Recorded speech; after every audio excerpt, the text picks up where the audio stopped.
دنیا جن کو مینڈیٹ چور کہہ رہی ہے یہ ان کو حکمرانی سونپنے کے لیے تیار ہیں اور ان کو مکمل طور پہ پشت پناہی ان کی جا رہی ہے. جن کو ہم حکم حاکم کہتے ہیں ان سے اختیار چھننے کا خدشہ تھا. تو ہماری اسٹیبلشمنٹ جو ہے وہ کسی حال میں خوش نہیں رہتی. وہ ایک سیاستدان کو ایک پولیٹیکل پارٹی کو لیتی ہے کہ یہ بیماری زیادہ بہتر ہے تو اس بیماری کے بجائے اب دوسری بیماری لے لیتے ہیں. وہ اب بیماریاں جو ساری اتنی ہو چکی ہیں واقف، اور وہ ان میں اب اتنا اینٹی وائرس آ چکا ہے کہ اب کوئی بھی بیماری، جس بیماری کو بھی اسٹیبلشمنٹ ہمارے ہاتھ لگاتی ہے وہ بیماری الٹا پڑ جاتی ہے. آئی ایم ایف دے رہا تھا بیل آؤٹ پیکج، انٹرم بیل آؤٹ پیکج دے رہا تھا. تو اس وقت آئی ایم ایف کی پوری ٹیم زمان پارک میں گئی تھی اور باقاعدہ طور پہ بات چیت ہوئی تھی اور اس میں فری اینڈ فیئر الیکشن کا معاملہ طے ہوا تھا. وہ زیادہ ڈر جو ہے وہ عمران خان کا خط یہ ان کے لیے نہیں ہے، وہ اگین میں کہوں گا جنہوں نے مینڈیٹ چوری کیا ہے ان کے لیے ہے. ویلکم سیاست ڈاٹ پی کے سے، میں ہوں وقار بغاؤ. اس وقت میرے ساتھ موجود ہیں ممتاز حافظ صابر شاکر. صابر صاحب بہت شکریہ آپ کے قیمتی وقت کا. سر، اینکر پرسن عمران ریاض صاحب کو ایک مرتبہ پھر اٹھا لیا گیا. یہ کون لوگ ہیں جو اٹھا لیتے ہیں، بار بار اٹھا لیتے ہیں، اور کیوں اٹھا لیتے ہیں؟ یہ اس لیے اٹھا لیتے ہیں کہ آواز کو دبا دیا جائے. ایک پروسیس چل رہا ہے اس وقت جو لیٹسٹ ہے وہ ہے ایک الیکشن کروایا تھا، الیکشن چوری ہو گیا اور الیکشن چوری کیا گیا ہے. مینڈیٹ چور کے نام سے پوری دنیا میں یاد کیا جا رہا ہے اس سارے سیٹ اپ کو، اور انٹرنیشنل ذرائع ابلاغ جو ہیں وہ اس چیز کو لکھ رہے ہیں، کھل کر لکھ رہے ہیں. کیونکہ پاکستان میں تو اظہار خیال کی آزادی اس طرح سے نہیں ہے، لیکن ظاہر ہے عالمی ذرائع ابلاغ اس پہ بڑھ چڑھ کر ہر چیز بیان کر رہے ہیں. جو کچھ 8 فروری اور اس کے بعد 8 فروری کے نتیجے کو تبدیل کرنے کے لیے سب کچھ کیا گیا، اسی کے معاملے میں کیونکہ ان کا خیال تھا کہ شاید کوئی ریاکشن اس طرح سے نہیں آئے گا اور میڈیا کو دبا لیا جائے گا، دبا کے معاملات کو چلایا جائے گا اور یہ جو نتائج تیار کیے جا رہے ہیں ان نتائج کو بھی تسلیم کر لیا جائے گا. وہ قومی ذرائع ابلاغ، الیکٹرانک میڈیا، ان کو تو دبا لیا گیا، لیکن پھر بھی ظاہر ہے جتنا بھی دبایا جاتا ہے اس میں پھر بھی آوازیں اٹھنا شروع ہو جاتی ہیں. اور پھر ڈیجیٹل میڈیا خاص طور پہ وہ ان کی دسترس میں نہیں ہے. اس لیے یہ جو لیٹسٹ ہوئی ہیں کچھ، عمران ریاض خان صاحب کو گرفتار کیا گیا، اٹھایا گیا، اور اس سے پہلے عارف حمید بھٹی صاحب کو آف ایئر کر دیا گیا اور چودھری غلام حسین صاحب کو آف ایئر کر دیا گیا. اور یہی اب یہ تقاضا یہ کیا جا رہا ہے کہ پہلے یہ تقاضا تھا کہ 8 فروری گزر جانے دیں، 8 فروری تک خاموش رہیں، ہمیں یہ الیکشن ڈرامہ ذرا رچا لینے دیں اور انتقال اقتدار ہو جائے اور لوگوں کے حوالے کر دیا جائے، جو کٹ پتلی حکمران ہیں ان کے حوالے. اس میں بھی پرابلم ہوا. 8 فروری کو سچویشن ان کی کنٹرول میں نہیں آ سکی. پھر اب یہ نئی ڈیمانڈ تھی کہ اب انتقال اقتدار ہو جائے، ان کے حوالے ہم کر دیں. دنیا جن کو مینڈیٹ چور کہہ رہی ہے یہ ان کو حکمرانی سونپنے کے لیے تیار ہیں اور ان کو مکمل طور پہ پشت پناہی ان کی جا رہی ہے. اس لیے یہ اس سلسلے کی کڑی ہے کہ اب آوازیں نہ اٹھیں. اب جو میرے پاس اطلاعات ہیں وہ یہی ہیں کہ آپ فارم 45 کا ذکر نہ کریں، پاکستان میں یہ کہا جا رہا ہے، اور فارم 47 کے اکارڈنگلی جتنے نتائج آ گئے ہیں بس اسی کو آپ حرف آخر سمجھیں. الیکشن دھاندلی کا تذکرہ نہ کریں. جو ہم نیا سیٹ اپ لے کے آ رہے ہیں اس سیٹ اپ کو سپورٹ کریں اور اپنی زبانیں بند رکھیں. تو یہ سلسلہ تھا. لیکن آپ کو معلوم ہے کہ عمران ریاض خان کی ویورشپ ہے اور ان کی ویورشپ اس وقت اتنی ہے کہ اگر آپ ان کے اعداد و شمار جمع کریں تو میرا خیال ہے کہ تمام ٹی وی چینلز کی اتنی نہیں ہوگی 24 گھنٹے میں جتنی ان کی اکیلے کی ہے. تو آواز پہنچ رہی تھی اور آواز وہ کچھ بھی نہیں کر رہے تھے اس وقت. تو وہ اداروں کو یا اسٹیبلشمنٹ کو یا ملٹری لیڈرشپ کو ان کو بھی ہدف تنقید نہیں بنا رہے تھے، بلکہ وہ صرف مینڈیٹ چوری کا، الیکشن چوری کا تذکرہ کر رہے تھے اور یہ بتا رہے تھے کہ یہ سارے کے سارے ایک فیک الیکشن ہے، فیک الیکشن کے نتیجے میں فیک گورنمنٹ آ رہی ہے. تو اسی لیے ہی ان کو اب اٹھایا گیا ہے. اور کیونکہ آپ کو معلوم ہے کہ حکم حاکم یہی ہے کہ اس سیٹ اپ کو چلنا ہے، تو وہ سیٹ اپ اب ڈسپیوٹڈ پہلے سے ہی ہو گیا ہے. تو یہ معاملہ چل رہے ہیں. ٹھیک. صابر صاحب بتا دیجیے گا، اگر وہ اسٹیبلشمنٹ کا نام نہیں لے رہے تھے، کسی ادارے کا نام نہیں لے رہے تھے، مینڈیٹ چوروں کا نام لے رہے تھے، تو پھر یہ حکم حاکم کون ہے؟ یہ حکم حاکم اس ساری چیزوں کو جو کنٹرول کر رہا ہے، اور یہ حکم حاکم ہے.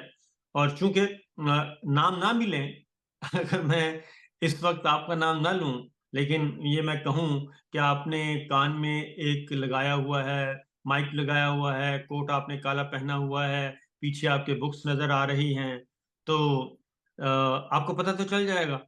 تو اس لیے جی حکم حاکم اس لیے پریشان ہوتے ہیں کہ وہ کیونکہ سارا ایک ہے تو ریڈی میڈ سا ایک فیک سسٹم لایا جا رہا ہے نا، تو فیک سسٹم کے خلاف آواز اٹھائیں گے تو سمجھ جائیں گے کہ جناب یہ ہمیں ہی کہہ رہے ہیں. تو اس صابر لیے صاحب سمجھا دیں، ایک چیز سمجھا دیں کہ پاکستان مسلم لیگ نون کو سسٹم سے نکالا گیا تھا، نواز شریف صاحب نے آنکھیں دکھائیں، انہیں بٹھا دیا گیا. آج دوبارہ سے شہباز شریف صاحب آ رہے ہیں، مریم نواز وزیر اعلیٰ کے لیے نامزد کر دی گئی ہے. نقشہ سمجھ نہیں آتا. یہ وہ کل کے جو برے تھے آج لاڈلے کیوں ہو گئے؟ اور عمران خان جو کہ جس کے بارے میں یہ خود کہتے تھے یہ محب وطن ہے، دوسرے چور ہیں، وہ آج برا کیوں ہو گیا؟ میرا خیال ہے کہ صرف ایک ہی وجہ ہے، اور وہ وجہ ہے کہ جو اختیار ہے نا، اختیار اور اقتدار اور دنیا کی توجہ وہ ان سے ہٹ رہی ہے. ان کے ہاتھ سے اختیار چھن رہا تھا. جن کو ہم حکم حاکم کہتے ہیں ان سے اختیار چھننے کا خدشہ تھا، اور جب اختیار چھننے کا خدشہ پیدا ہوا اور ان کو سمجھ آ گئی کہ نہیں یہ چیزیں کچھ گڑبڑ ہو گئی ہیں، تو اس لیے اس کو سبوٹاج کیا گیا سارے ڈیموکریٹک پروسیس کو. کیونکہ مرکز و محور طاقت کا کون ہے، وہ سارے کی ساری شفٹ ہو گئی تھی، پاور شفٹ ہو گئی تھی پولیٹیکل لیڈرز کی طرف، اور پولیٹیکل لیڈرز کی طرف، ایوان وزیر اعظم کی طرف. اور دنیا کو بھی پتہ چل گیا کہ اب معاملات جو ہیں وہ اس طرح سے پاکستان میں اسٹیبلشمنٹ کے کنٹرول میں نہیں ہیں جیسے کہ ماضی میں ہوتے تھے. اور عمران خان صاحب نے ریزسٹ کیا تو ان کو ہٹایا گیا، لیکن ظاہر ہے پھر پاکستان کے عوام نے فیصلہ بالکل اس کے برعکس کیا. یہ کوئی قومی مفاد کا مسئلہ نہیں ہے، کوئی قومی سلامتی کا مسئلہ نہیں ہے. یہ مسئلہ یہ ہے کہ کیونکہ ہمارے ہاں اسٹیبلشمنٹ رول کر رہی ہے پچھلے 75 سالوں سے، اور وہ کبھی ڈائریکٹ آ گئی، کبھی انڈائریکٹ آ گئی، کبھی ہائیبرڈ سسٹم آ گیا، کبھی ہائیبرڈ پلس آ گیا، اس طرح سے کر رہی تھی. اب ہوا یہ ہے کہ ایک عمران خان جو ہے وہ ان کی آواز بنے ہوئے تھے، اور عمران خان ان کو سپورٹ بھی کر رہے تھے. باقی سب دوسری سائڈ پہ چلے گئے، خاص طور پہ نواز لیگ، کیونکہ پنجاب کے وہ بہت زیادہ ایک تگڑی پارٹی تھی، اس میں کوئی شک نہیں ہے. لیکن جب ان کو کمزور کیا گیا یا کمزور ہوئے اور ان پہ کرپشن چارجز پاناما آ گیا، تو عمران خان صاحب اس میں تگڑے ہو گئے. اور جب تگڑے ہوئے تو انہوں نے پھر جو ایک بنیادی جھگڑا جو ہوتا ہے فارن پالیسی کا، امریکہ سے ڈیل کس نے کرنی ہے؟ ہم نے کرنی ہے. برطانیہ سے ہم ڈیل کریں گے، چائنا سے ہم ڈیل کریں گے، انڈیا کو ہم دیکھیں گے، افغانستان کو ہم دیکھیں گے، رشیا کو ہم دیکھیں گے، اور یورپ کو ہمارے ساتھ معاملہ طے کرنے دیں. جب یہ ساری چیزوں پہ رکاوٹیں کھڑی شروع ہوئیں اور عمران خان صاحب نے کہا کہ نہیں اب چیزیں ذرا تھوڑی سی اوپن بھی ہو جانی چاہیے، اور ان معاملات میں جو اہداف جو ڈرائنگ روم میں بیٹھ کے معاملات طے کیے جاتے تھے، اس میں جب رکاوٹیں آنا شروع ہوئیں تو پھر سوچا گیا کہ عمران خان صاحب سے تو بہتر ہے کہ وہ پرانے والے زیادہ اچھے تھے. آپ نے یاد ہوگا کہ ایف اے میں پڑھا ہوگا مولانا محمد حسین آزاد کا مضمون، انسان کسی حال میں خوش نہیں رہتا. کچھ نہیں. اس میں وہ ایک بیماریاں ایک دوسرے کی وہ لینے جاتے ہیں کہ یہ بیماری ٹھیک نہیں ہے، مجھے یہ بیماری دے دیں، اور مجھے یہ بیماری نہیں تو مجھے یہ بیماری. جو پرانی بیماری ہے وہ اس کو پتہ چلتا ہے کہ نہیں وہ بیماری پرانی بیماری اچھی تھی، کالج کا درد جو ہے وہ زیادہ بہتر تھا یہ جو اب آیا ہے. تو وہ پھر پرانی بیماریاں واپس لینے جاتے تھے. مولانا محمد حسین آزاد صاحب کا مضمون ابھی تک ہمیں یاد ہے. اس وقت نہیں یاد آیا تھا کہ یہ کیا ہے کہ انسان کسی حال میں خوش نہیں رہتا. تو ہماری اسٹیبلشمنٹ جو ہے وہ کسی حال میں خوش نہیں رہتی. وہ ایک سیاستدان کو، ایک پولیٹیکل پارٹی کو لیتی ہے کہ یہ بیماری زیادہ بہتر ہے تو اس بیماری کے بجائے اب دوسری بیماری لے لیتے ہیں. وہ اب بیماریاں جو ساری اتنی ہو چکی ہیں واقف، اور وہ ان میں اب اتنا اینٹی وائرس آ چکا ہے کہ اب کوئی بھی بیماری، جس بیماری کو بھی اسٹیبلشمنٹ ہمارے ہاتھ لگاتی ہے، وہ بیماری الٹا پڑ جاتی ہے.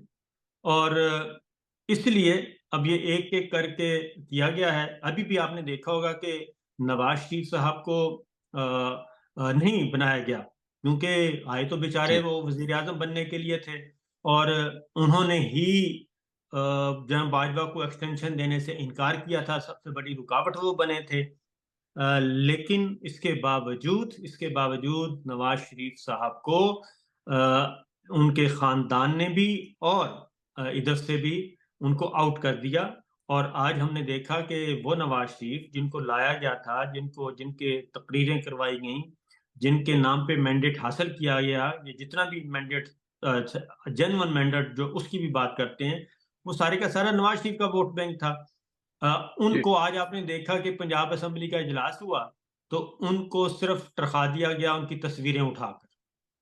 تصویریں لے کے آئے، نواز شریف صاحب کی تصویریں دکھا دیں. وہ بیچارے کس حال میں ہیں کسی کو نہیں پتا.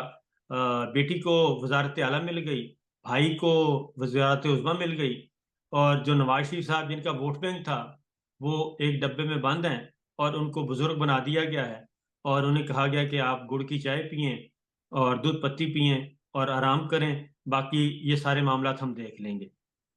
صابر شاکر صاحب، لگتا نہیں ہے کہ اسٹیبلشمنٹ بیک فٹ پہ جا رہی ہے؟ جس طرح آپ نے بھی ذکر کیا کہ یہ بیماری ان کے گلے پڑ جاتی ہے، ہم نے یہ بھی دیکھا کہ خواجہ آصف نے بھی کہا کہ ماضی میں اسٹیبلشمنٹ کیسے گورنمنٹ بنواتی تھی، کیسے انہوں نے پی ڈی ایم بنوائی، کیسے انہوں نے عدم اعتماد لایا، اور اب جو پی ڈی ایم 2.0 لا رہے ہیں یہ بھی ایک زبردستی کی شادی ہے. مولانا فضل الرحمان بول پڑے ہیں، تو کمشنر راولپنڈی کا بیان آ گیا. دیکھیں، گیم اب اسٹیبلشمنٹ تو لوز کر چکی ہے، بہت برے طریقے سے لوز کر گئی ہے.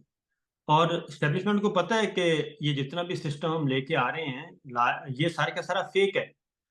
ان کو پتہ ہے کہ سیٹیں ان کی کتنی ہیں، ان کو پتہ ہے کہ پاکستان کے عوام نے کتنا ووٹ ان کو دیا ہے اور ان کی جینوئن سیٹیں کتنی ہیں. ان کو پتہ ہے کہ فارم 47 کیسے تیار ہوا. پریزائڈنگ افسروں کو پتہ ہے، اور پریزائڈنگ افسر پتہ ہے نا آپ کو کتنے ہوتے ہیں ایک حلقے میں. ایک حلقے ایگزیکٹلی. میں، قومی اسمبلی کے ایک حلقے میں 300 سے زیادہ پریزائڈنگ افسر ہوتے ہیں. 300 سے زیادہ ایک حلقے میں، تو 300 لوگوں کو تو ہر حلقے میں 300 لوگوں کو تو پتہ ہے. ان کو آپ ملٹیپلائی کر لیں 265 سیٹوں سے، قومی اسمبلی کی 265 سیٹوں سے ملٹیپلائی کر لیں. 300 اس کو 300 کو ضرب دے دیں تو یہ تقریباً، یہ بات ہر محلے میں پہنچ چکی ہے. ہر محلے میں رہنے والے پریزائڈنگ افسر، اس کے رشتہ داروں کو پتہ ہے کہ یہ مینڈیٹ کس طریقے سے یہ رزلٹ تیار ہوا ہے اور اصل رزلٹ کیا تھا اور تیار کیسے کیا گیا. تو یہ ہم سے زیادہ پھر اسٹیبلشمنٹ کو پتہ ہے.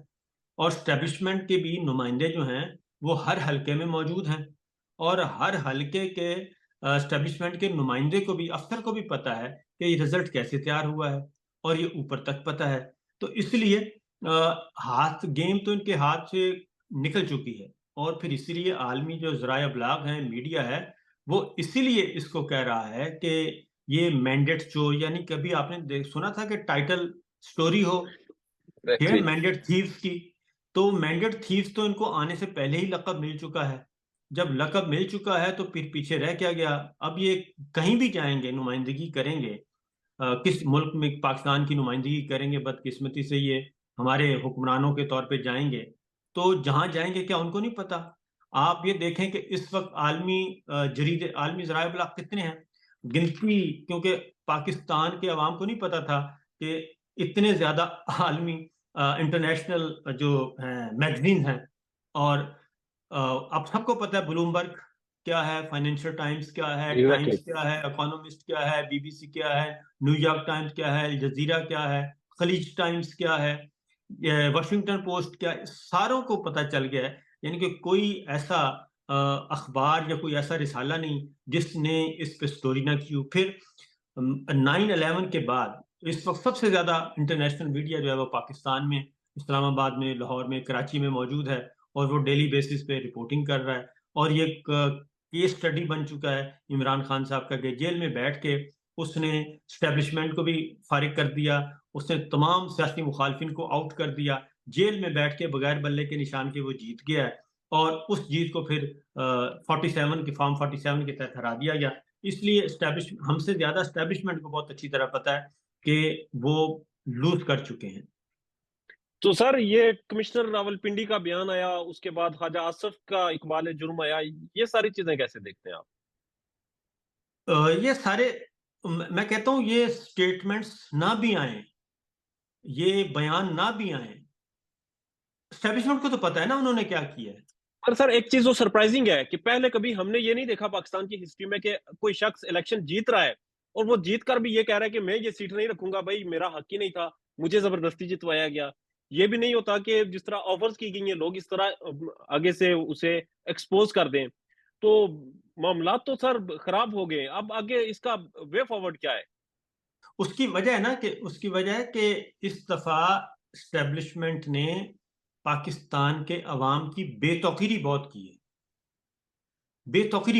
ہے، کیونکہ پہلے یہ چل رہی تھی چیزیں پیار محبت میں، ٹھیک ہے نا، انڈرسٹینڈنگ سے چل رہی تھی، ٹھیک ہے ایک حد تک چلیں جی اس ملک کو لے کے آگے بڑھ رہے ہیں ہم سب، تو لیکن اس دفعہ پتہ چلا کہ ملک کہیں بھی نہیں ہے، بلکہ وہ یہ تھا کہ صرف ہم نے آگے بڑھنا ہے۔ اس دفعہ جو آفرز کی گئی نا وہ اپنے لیے کر رہے تھے، اس لیے انہوں نے کہا یہ 2-4 سیٹوں کے بجائے ہم کیوں ان آفرز کو قبول کریں، کیونکہ انسان تھک جاتا ہے نا، پاکستان کی لیڈرشپ بھی تھک گئی ہے، پاکستان کا میڈیا بھی تھک گیا ہے، جوڈیشری بھی تھک گئی ہے کہ ہم 75 سال سے ان کے ناز نخرے برداشت کر رہے ہیں اور ان کی چکنی چپڑی باتوں میں آ رہے ہیں، ان کی چکنی چپڑی باتوں میں آ کے ہم ان کے مرضی کے کام بھی کرتے رہے، لیکن الٹیمیٹ جو رزلٹ نکلا وہ یہ نکلا کہ جن کو 30 سال سے یہ گرانے میں لگے ہوئے تھے اور ہم سب نے مل کے کہا کہ ٹھیک ہے خاندانی سیاست کا خاتمہ ہونا چاہیے، یہ کرپٹ لوگ ہیں، کسی کی یورپ میں جائیداد ہے، کسی کی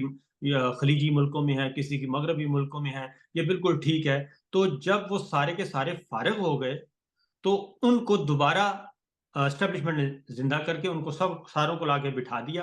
تو اس لیے اس دفعہ دیکھیں کہ مسلم لیگ نواز کے اندر سے لوگ جو ہیں، جو سینسیبل لوگ تھے وہ نکل آئے، پیپلز پارٹی کے اندر سے لوگ نکل آئے، جماعت اسلامی نے انکار کر دیا اور ٹی ایل پی نے انکار کر دیا، اور وہ سارے کے سارے فارم 45 ایک دوسرے کو سپورٹ کر رہے ہیں کہ بھی آپ کے پاس نہیں ہے تو یہ ہم سے لے لیں، ایک دوسرے کی گواہیاں دے رہے ہیں۔ وہ اس لیے دے رہے ہیں کہ اس دفعہ انہوں نے ایک صرف آل شریف کو انسٹال کرنے کے لیے یہ سارا کچھ کیا، اور باقی سب کو انہوں نے کہا کہ جناب بس آپ ہمارے رحم و کرم پر رہیں، ہم نے فیصلہ کیا ہے کہ آل شریف کو ہم نے انسٹال کرنا ہے، دوبارہ ان کو ری لانچ کرنا ہے، تو لہذا اس پروجیکٹ میں آپ ہمارے ساتھ دیں۔ وہ سارے کے سارے دوڑ گئے ہیں، اب صرف آل شریف رہ گئی ہے اور ان کے جو لانچ کرنے والے ہیں وہ رہ گئے ہیں، تو مجھے نہیں لگتا کہ یہ اس کو کنٹرول کر پائیں گے اور اس کو آگے لے کے بڑھ پائیں گے۔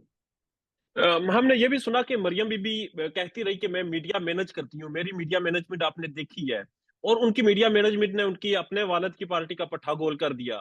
آپ کو کیا لگتا ہے وزارت اعلیٰ کے منصب پر بیٹھ کر مریم بی بی ڈلیور کر پائیں گی؟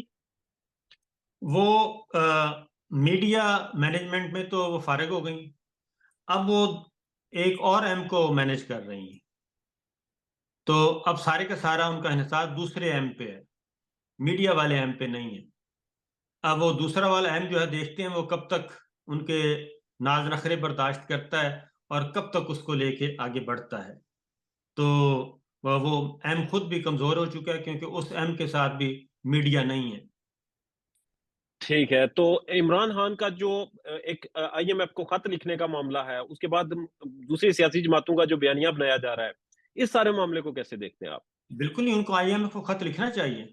اس کی وجہ ہے کہ یہ جب آئی ایم ایف دے رہا تھا بیل آؤٹ پیکج، انٹرم بیل آؤٹ پیکج دے رہا تھا، Exactly. تو اس وقت آئی ایم ایف کی پوری ٹیم زمان پارک میں گئی تھی اور باقاعدہ طور پہ بات چیت ہوئی تھی، اور اس میں فری اینڈ فیئر الیکشن کا معاملہ طے ہوا تھا کہ فری اینڈ فیئر الیکشن ہوگا۔ آئی ایم ایف اس کو ڈیمانڈ کو بار بار کرتا رہا، انشور کرتا رہا اور ان کو کہتا رہا، اور آخری جو قسط ہے وہ بھی اس وقت ملی جب الیکشن شیڈول آ گیا، الیکشن اناؤنس ہو گیا۔ اب عمران خان صاحب جو خط لکھ رہے ہیں وہ ان کو بتا رہے ہیں، کیونکہ آلریڈی بلومبرگ کی رپورٹ پڑھ لیں، فائنینشیل ٹائمز کی رپورٹ پڑھ لیں، اکانومسٹ کی رپورٹ پڑھ لیں، یہ سارے کے سارے اس مینڈیٹ کے حوالے سے کویسچن اٹھا رہے ہیں. تو آئی ایم ایف کو عمران خان صاحب نے اس آخری میٹنگ کے تناظر میں ایک خط لکھنا ہے، اور کل جس طریقے سے ایک میڈیا ایڈوائس جاری کی گئی کہ عمران خان صاحب کو بس آپ یہ اس آئی ایم ایف کے خط کو قومی سلامتی کا مسئلہ بنا دیں، تو سارے میں نے دیکھا پروگرام 7 بجے شروع ہوئے، رات 12 بجے ختم ہوئے، اور سب کا ٹاپک ایک ہی تھا، آئی ایم ایف کو عمران خان خط لکھو، ہو یہ بڑا مسئلہ بن گیا، یہ کیا ضرورت پڑ گئی تھی، یہ قومی سلامتی کا مسئلہ ہو گیا. ادھر کراچی سے بھی پر ہو رہا ہے، ادھر پشاور سے ہو رہا ہے، ادھر کوئی لاڑکانہ سے ہو رہا ہے، ادھر لاہور سے بھی پر نام دیے جا رہے تھے ساروں کو کہ جناب ان ایکسپرٹس کو آپ لیں، اوپینین لیں. پھر آج ایک واٹس ایپ گروپ میں باقاعدہ طور پہ صبح صبح اٹھ کے سب سے پہلے یہ نیریٹو دیا گیا کہ اس نیریٹو کو اٹھا کر رکھیں، یہ جو خط لکھا جا رہا ہے.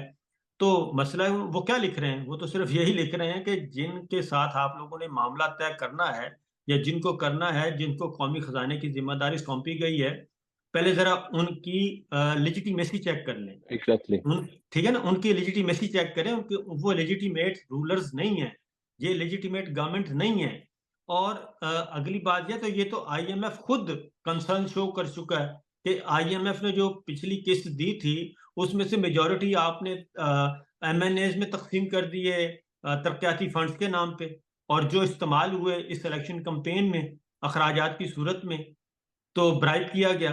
تو آئی ایم ایف کی تو جو قسط ہے پچھلی، اس میں سے آدھی جو ہے وہ ادھر استعمال ہوئی ہے اراکین قومی اسمبلی اور صوبائی اسمبلی امیدواروں میں. تو آئی ایم ایف کی تو اپنی رپورٹ پڑی ہے اس سلسلے میں، وہ تو خود کہہ رہا ہے کہ یہ آپ یہ بجٹ کم کریں، کٹ لگائیں. بڑی مشکل سے کٹ لگوایا گیا آخری دنوں میں جو انہوں نے جاری کیے تھے پیسے. تو آئی ایم ایف کو تو خود کو پتا ہے عمران خان صاحب کے خط سے کا جو مسئلہ ہے، وہ زیادہ ڈر جو ہے وہ عمران خان کا خط یہ ان کے لیے نہیں ہے، وہ اگین میں کہوں گا جنہوں نے مینڈیٹ چوری کیا ہے ان کے لیے ہے. ان کی اندر جا کے کہیں نہ کہیں ذکر آ جائے گا کہ یہ سارے کا سارا الیکشن ریگڈ کس نے کیا ہے.